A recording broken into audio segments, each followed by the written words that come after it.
श्रीगुरुभ्यो नमः। पीताम्बरं करविराजितशङ्खचक्रगौमोदकी सरसिजं करुणासमुद्रं राधासहायमतिसुन्दरमन्दहासं वातालयेशमनिशं हृदि भावयामि. பாண்டவர்களின் திருமணத்திற்கு ஹஸ்தினாபுரம் சென்றான் கண்ணன். பின்னர் இந்திரபிரஸ்தம் என்ற நகரை ஏற்படுத்தினான். அங்கு காளிந்தி, மித்ரவிந்தை ஆகியவர்களை கைப்பற்றினான். நரகன் என்ற அசுரனின் கொடிய செயல்களை இந்திரனின் வாயிலாக கேட்டறிந்தான். கருடனின் மீது ஏறிக்கொண்டு அவன் இருப்பிடத்திற்கு சென்று அவனை வதம் செய்தான். நரகாசுரன் கவர்ந்து வைத்திருந்த குண்டலத்தை அதித்திக்கு கொடுக்க விண்ணுலகம் சென்றான். அங்கிருந்த கற்பக மரத்தை கவர்ந்து கொண்டு துவாரகைக்கு திரும்பினான் கண்ணன்.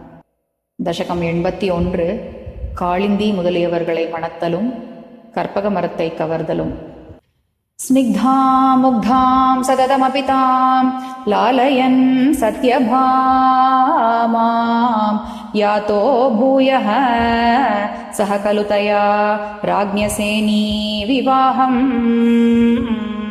प्रार्थप्रीत्यै पुनरपि मना गास्तितो हस्तिपुर्यां शक्रप्रस्थं पुरमपि विभो संविधायागतो भूः.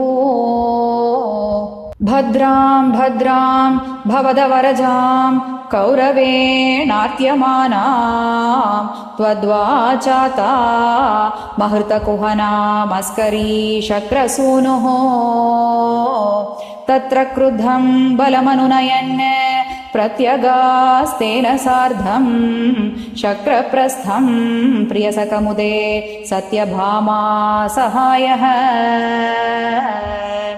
तत्र क्रीडन्नपि च यमुना कूलदृष्टां गृहीत्वा तां काळिन्दीं नगरमगमः काण्डव प्रीणिताग्निः.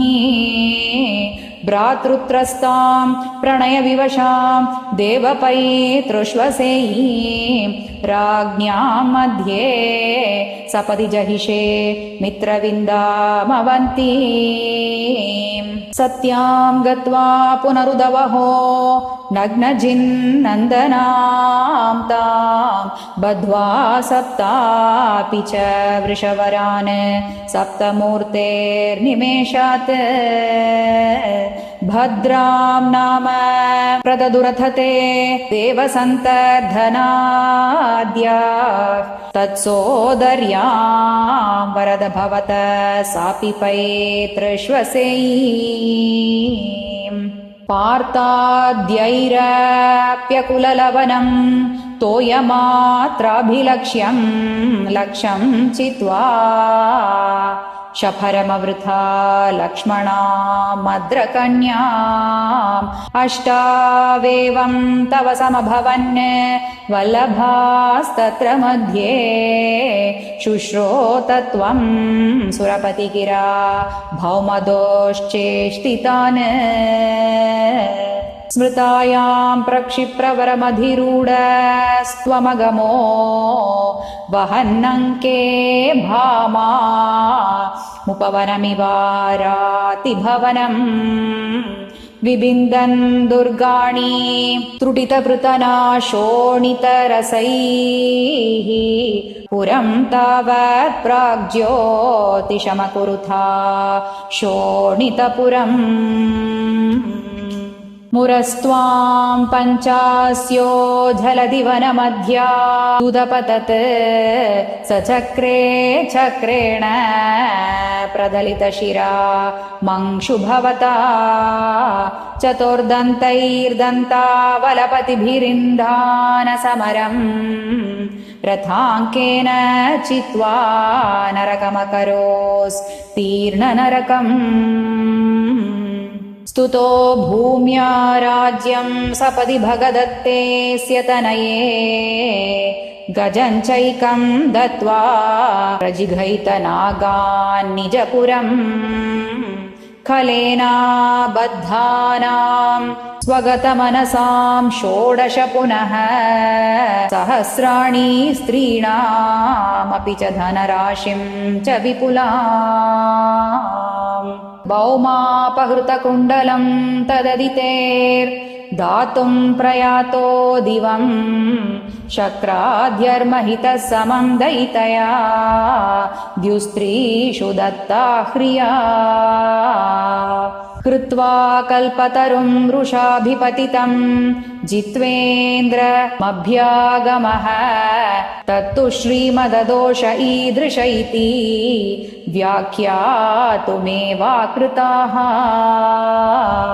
कल्पद्रुं सत्यभामा भवनभुवि सृजन् व्यष्टसाहस्रयोषा स्वीकृत्य प्रत्यगारं विहित बहुवपो लीलयन् खेलिभेदैः आश्चर्यान्नारदालोकित विविधगतेस्तत्र तत्रापि गेहे भूप सर्वासु कुर्वन् दश दशतनयान् पाहि वातालयेश